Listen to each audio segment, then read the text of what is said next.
कश्मीर से ये बड़ी खबर। जम्मू कश्मीर में बीजेपी की अहम बैठक चल रही है।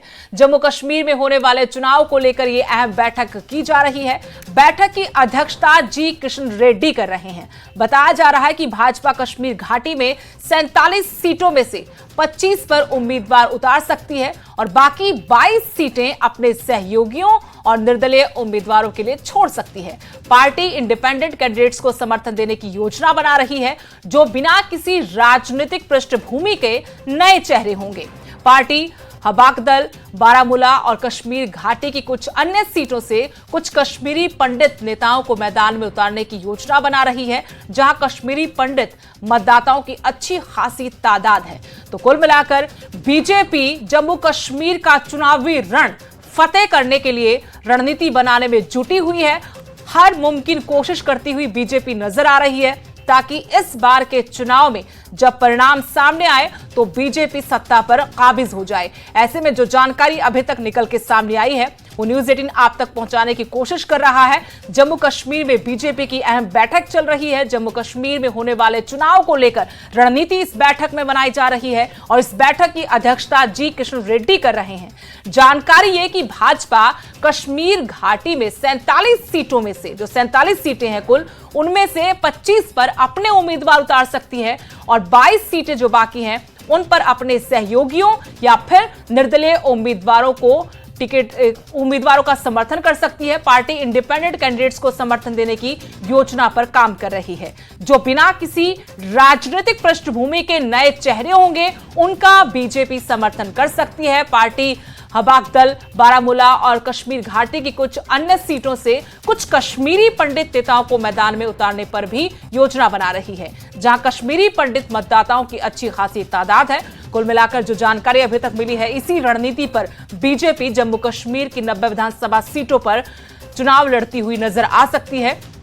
कश्मीर घाटी की 47 सीटों में से 25 सीटों पर वो अपने उम्मीदवार, बाकी जो सीटें बचेगी उन पर अपने सहयोगियों या जो आजाद चुनाव मैदान में उतरना चाहते हैं उनका समर्थन कर सकती है। जम्मू कश्मीर बीजेपी के चुनाव प्रभारी जी किशन रेड्डी का यह कहना है कि पार्टी की कोशिश जम्मू कश्मीर में राष्ट्र विरोधी ताकतों को सत्ता में आने से रोकना है। उन्होंने यह भी कहा कि अनुच्छेद 370 हटने के बाद जम्मू कश्मीर में स्थिति बहुत बेहतर हुई है। नए चेहरे को मौका दिया जाएगा इस दफा, क्योंकि काफी नए चेहरे जो है कश्मीर घाटी में।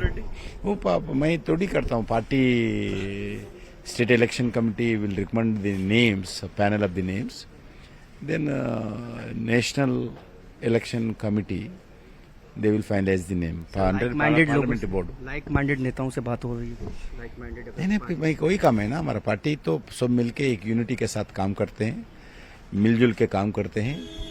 इधर जम्मू कश्मीर को बचाना होगा, फिर टेररिज्म नहीं आना चाहिए, फिर परिवारवाद नहीं आना चाहिए, भ्रष्टाचार नहीं आना चाहिए, एंटी डेवलपमेंटल फोर्सेस फिर सत्ता में नहीं आना चाहिए। उसके लिए जम्मू कश्मीर के हित के लिए अच्छे पैनल तैयार करना और जम्मू कश्मीर में एक विकसित जम्मू कश्मीर होना चाहिए, इसके लिए पूरा प्रयास करेंगे हम। सर, वो लोग अभी 370 पे बात कर रहे हैं और रेजोल्यूशन लाने के इसलिए बात कर रहा हूँ ना, यही बता रहा हूँ।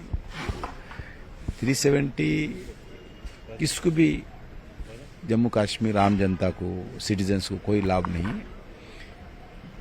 370 के कारण उनका अधिकार कैटिल हो गया। आज डॉक्टर बाबा साहब अम्बेडकर का कॉन्स्टिट्यूशन जम्मू कश्मीर में लागू है। हम डॉक्टर बाबा साहब अम्बेडकर के हितों के लिए काम करने वाले पार्टी है। उनके स्पिरिट से हम आगे बढ़ने वाले हैं, उनसे स्फूर्ति लेकर हमारा नरेंद्र मोदी जी काम कर रहे हैं। इसके लिए आज जम्मू कश्मीर में आर्टिकल 370 हटाने के बाद अमन शांति है और भाईचारा है और विकास हो रहा है। स्कूल्स ओपन हो गए, ग्राम पंचायत इस काम कर रहे हैं, रोड मिल रहे, पीने का पानी मिल रहे, गाँव में गरीबों को चावल मिल रहे, मुफ्त में चावल दे रहे, अलग अलग डेवलपमेंट, मेडिकल कॉलेजेस आया, रेलवे लाइन्स है, नेशनल हाईवेज है, ग्राम पंचायत रोड्स है। हर एंगल पर आज जम्मू कश्मीर पहली बार आगे बढ़ रहे। फिर एक बाद फिर वो परिवार आ जाए तो फिर पूरा पीछे जाएगा। जम्मू कश्मीर को बचाना है। सिर्फ आज भारतीय जनता पार्टी नेतृत्व में ही जम्मू कश्मीर में आज सेफ्टी रहेगा, डेवलपमेंट रहेगा, भविष्य रहेगा और जम्मू कश्मीर विकास भी होगा। बहुत बहुत शुक्रिया सर। तो आर्टिकल 370 एब्रोगेट होने के बाद जम्मू कश्मीर में जो विकास हुआ है और अब ये मौका है कि नेशनलिस्ट फोर्सेस को ही आगे आना होगा और ये पीएम मोदी के नेतृत्व में ही जो है ये पॉसिबल है और ऐसी फोर्सेस जो कि एंटी नेशनल हैं उनको रोकना होगा जम्मू कश्मीर की जनता को। ये कहना है जी किशन रेड्डी का, जो कि जम्मू कश्मीर इंचार्ज भी हैं इलेक्शन कमेटी के और यूनियन मिनिस्टर भी हैं। और आज फिर जो है यहाँ पे मंथन किया जाएगा, माथापच्ची की जाएगी कि किन कैंडिडेट्स को जो है वो चुनाव करके उनको टिकट दिया जाए जो कि जिनके जो जीत की प्रोबेबिलिटी है वो ज्यादा हो। कैमरामैन चांद के साथ राजेंद्र वैद, न्यूज़ 18 जम्मू। तो जम्मू कश्मीर में बीजेपी का मंथन जारी है। वहीं बीजेपी नेता तरुण चुग ने कहा है कि जनता लूट के इतिहास वालों का हिसाब मांग रही है। उन्होंने ये भी कहा कि जनता जागरूक हो चुकी है और अब वो किसी के झांसे में नहीं आएगी। बीच भाजपा क्या अलायंस में जा सकती है, क्योंकि कल ही आपने अपने एक फॉर्मर अलायंस जम्मू कश्मीर अपनी पार्टी के नेता को अपने साथ ज्वाइन करवाया है, ये किस तरह से चल रहा है? ऐसा कि हमारा किसी पार्टी के साथ अलायंस नहीं है, ना ही कोई हमारा अलाई है। जम्मू कश्मीर में हमारा किसी पार्टी के साथ अलायंस नहीं है। भारतीय जनता पार्टी यहाँ दशकों से काम कर रही है और दशकों से यहाँ मजबूती से खड़ी है और भारतीय जनता पार्टी के नेता श्री नरेंद्र मोदी जी ने लोगों का दिल जीता है, लोगों को काम करके दिखाया है, विकास की नई गाथा लिखी है। भारतीय जनता पार्टी मजबूती से लड़ रही है और उसी कारण आज भारतीय जनता पार्टी जम्मू कश्मीर की सबसे पहली पसंद बनी। जम्मू कश्मीर के अंदर प्रधानमंत्री नरेंद्र मोदी जी के प्रति लोगों का एक अलग तरह का लगाव है, जिस कारण आज अलग अलग क्षेत्रों से, अलग अलग वर्गों से नेता भाजपा में शामिल हो रहे हैं और भारतीय जनता पार्टी आगे बढ़ रही है। सर, कुल 90 सीटों पे, सभी सीटों पे आपके कैंडिडेट आप बीजेपी उतारेगी? भारतीय जनता पार्टी का हर निर्णय पार्टी के फोरम लेते हैं, पार्टी का फोरम बैठेगा और पार्टी पूरी मजबूती से जम्मू कश्मीर में चुनाव लड़ेगी। कोई प्री पोल अलायंस नहीं होगा सर? हमारा किसी पार्टी के साथ अलायंस नहीं है। सर, कल उमर अब्दुल्ला ने कहा कि अगर हमारी सरकार आती है तो हम पहला रेजोल्यूशन पास करेंगे कि 370 हटना गलत था। कैसे आप इसे देखते हैं? उमर अब्दुल्ला दिन के उजाले में मुंगेरी लाल के हसीन सपने देख रहे हैं। ये सपने केवल सपने ही रहने वाले हैं, हकीकत से कोसों दूर हैं। जम्मू कश्मीर में 370 और 35 से इतिहास बन चुकी है, वो इतिहास ही रहेगी, वो दोबारा नहीं हो सकती। वो एक एक्सपायर्ड इंजेक्शन है। निश्चित रूप से जम्मू कश्मीर की जनता भ्रष्टाचारी कुनबों से, जो भ्रष्टाचारी कुनबे भ्रष्टाचार को इंडस्ट्री बनाकर वंशवाद की वेला से लूटते आए हैं, जम्मू कश्मीर की जनता इन लुटेरों से सावधान रहेगी और इन लुटेरों को सत्ता से दूर रखेगी। लूट का इतिहास है इनका।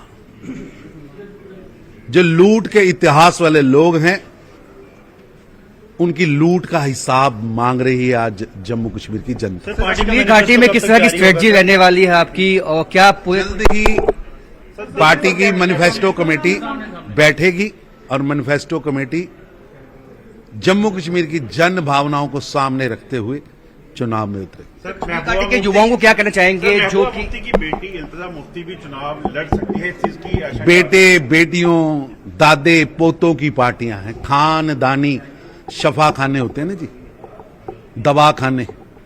ये लोकतंत्र के लिए अभिशाप है और इन 3-4 परिवारों ने जम्मू कश्मीर को जकड़ रखा है। और ये भ्रष्टाचार की अगर कहीं पीएचडी है, लूट की पीएचडी कहीं है, तो ये 3 परिवारों ने को है। ये 3 परिवार, कहीं गणित बुक में रिकॉर्ड की बात आएगी कि जनता को लूटने के क्या क्या तरीके हो सकते हैं, नौकरियां कैसे सेल की जाती, ना खाता ना बही, ना खाता ना बही। जो ये अब्दुल्ला, मुफ्ती और गांधी नेहरू कहें वही सही, ये नहीं चलेगा। ये लोकतंत्र है। आपकी चौखट अब्दुल्ला, मुफ्ती और गांधी नेहरू परिवार की चौखट नहीं, जनता का मतदान तय करेगा कि उनका नेता कौन होगा। चौखट पे सर रगड़कर परिक्रमा कर कर अब नेता जम्मू कश्मीर में नहीं बने। टिकट वितरण में क्या जो जातीय समीकरण है उसका भी ध्यान रखा जाएगा, ओबीसी हो या बाकी कास्ट हो? जम्मू कश्मीर की जनता जिसे पसंद करे ऐसे लिस्ट हमारी आएगी।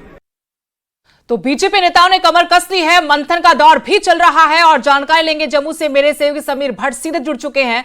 समीर, लगातार बैठक के बाद बैठक, महामंथन चल रहा है बीजेपी का, कैसे जम्मू कश्मीर को साधा जाए, खासतौर पर क्या रणनीति बनाकर बीजेपी चल रही है जम्मू कश्मीर में। सिर्फ अगर कश्मीर घाटी की बात करें, वहां के सियासी समीकरणों को समझाते हुए बीजेपी की अभी तक जो रणनीति है समीर, वो जरा बताइए कि वो निर्दलियों के साथ भी जा सकती है समर्थन देते हुए, जो सहयोगी पार्टियां उनको दे सकती है, सिर्फ 25 सीटें ऐसी जिन पर कमल के निशान पर अपने उम्मीदवार उतार सकती है, अभी तक की रणनीति उनकी ये सामने आई है। बिल्कुल सही आपने कहा। देखिए, बीजेपी अब मिशन कश्मीर की तरफ मुड़ रही है। मिशन कश्मीर जो है वो ये है कि कम से कम पार्टी वहाँ से 10 से 15 सीटें जीतना चाहती है।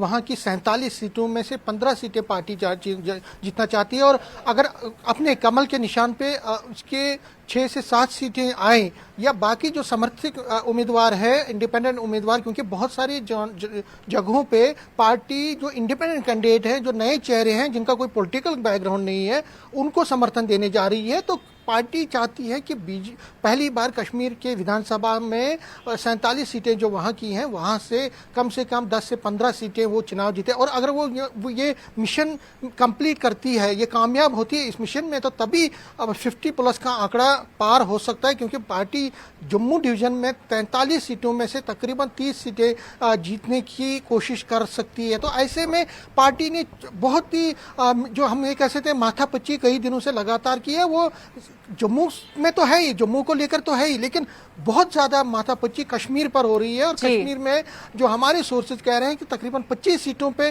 पार्टी अपने कैंडिडेट उतारेगी, 22 सीटें हो सकता है कि वो इंडिपेंडेंट कैंडिडेट्स और जो अलाई कैंडिडेट्स हैं उनको समर्थन देगी। तो पार्टी क्या करने जा रही है इस पर मैं खुद बात करूंगा। मेरे साथ स्पोक्सपर्सन है जम्मू कश्मीर बीजेपी के डॉक्टर ताहिर चौधरी। चौधरी साहब, मिशन कश्मीर है क्या आखिर? मिशन कश्मीर में आप क्या करने जा रहे हैं? देखिए, मिशन कश्मीर की बात नहीं है, पूरे जम्मू कश्मीर की बात है। और भारतीय जनता पार्टी ने बहुत लंबे टाइम से जो संघर्ष किया है उसका अब टाइम आ चुका है। ग्राउंड ज़ीरो पे हमारे कार्यकर्ताओं ने जिस तरह से काम किया है, और पिछले 10 साल में जो भारतीय जनता पार्टी ने प्रधानमंत्री साहब की सरकार के अंदर जम्मू कश्मीर में जो डेवलपमेंट हुई है, किसी भी चीज़ पे आप बात कर लो, रोड्स की बात कर लो, एजुकेशन सिस्टम की बात करो, मेडिकल कॉलेजेस की बात करो, हर चीज़ में हम बढ़ चढ़ के आगे रहे हैं। और एक नया जम्मू कश्मीर जिसका ख्वाब प्रधानमंत्री साहब ने लाल किला से देखा था, उसमें वो कामयाब हुए हैं। और इस असेंबली इलेक्शन में जिसका बहुत बेसब्री से सबको इंतज़ार था, ये मैं गारंटी के साथ आपके चैनल के माध्यम से बता दूं, इस बार जम्मू कश्मीर में भारतीय जनता पार्टी की सरकार बनी। मैं अगर स्पेसिफिक कश्मीर की बात करूं तो क्या नए चेहरे भी, और ऐसा कहा जा रहा है कि इंडिपेंडेंट कैंडिडेट भी, जिस तरह रविंद्र रैना ने भी कहा कि इंडिपेंडेंट कैंडिडेट्स को भी हम समर्थन देंगे। देखिए, बहुत कुछ सामने नजर आएगा आपको थोड़े दिनों के अंदर, और कश्मीर के अंदर पहली बार कमल खिलेगा और बहुत ज़्यादा कमल खिलेगा। और वो कमल इसलिए खिलेगा कि पिछले 10 सालों में जितनी भारतीय जनता पार्टी ने कश्मीर के अंदर मेहनत की है उसका नतीजा होगा। किस तरह की मेहनत आपकी, क्या क्या स्ट्रेटजी आपने अपनाई है? देखिए, बहुत सारी चीज़ें होती हैं, वो नहीं आपको ओपनली बताई जा सकती। पार्टी अपने दम पे काम कर रही है, किसी के साथ हम अलायंस नहीं कर रहे। हम अपने बलबूते पे इलेक्शन लड़ेंगे और अपने जोर पे इलेक्शन लड़के पब्लिक का जो हमने दिल जीता है पिछले 10 सालों में, उसका नतीजा सामने आएगा और हम बहुत बड़े बहुमत के साथ सरकार बनाएंगे। क्योंकि 2 दिन से लगातार बीजेपी में मंथन चल रहा है, मीटिंगों का दौर, कल भी मीटिंगें हैं, तो क्या लगता है कि जो कैंडिडेट्स हैं, कैंडिडेट्स के चयन में प्रोग्रेस हुई है? इसका फाइनल 21 तारीख को पहला रिजल्ट निकलेगा, लिस्ट? देखिए, कैंडिडेट्स भारतीय जनता पार्टी के पास हर कार्यकर्ता कैंडिडेट होता है। मैं आपको ये चीज़ क्लियर कर दूं, ये कोई परिवार की पार्टी नहीं है बाकी रीजनल पार्टीज की तरह। ये वो पार्टी है जिसमें कोई भी एमएलए बन सकता है, कोई भी चेयरमैन बन जी। सकता है, कोई भी राज्यसभा मेंबर बन सकता है। ये वो पॉलिटिकल पार्टी समीर, बहुत बहुत शुक्रिया तमाम जानकारी के लिए, इस बातचीत के लिए। तो बीजेपी ने मिशन कश्मीर को लेकर खास रणनीति बनाई है, मंथन का दौर अभी भी जारी है, लेकिन नजरें बीजेपी की कश्मीर घाटी की सीटों पर है, क्योंकि वही कमजोर कड़ी है, उसको साधने के लिए पूरा मंथन किया जा रहा है।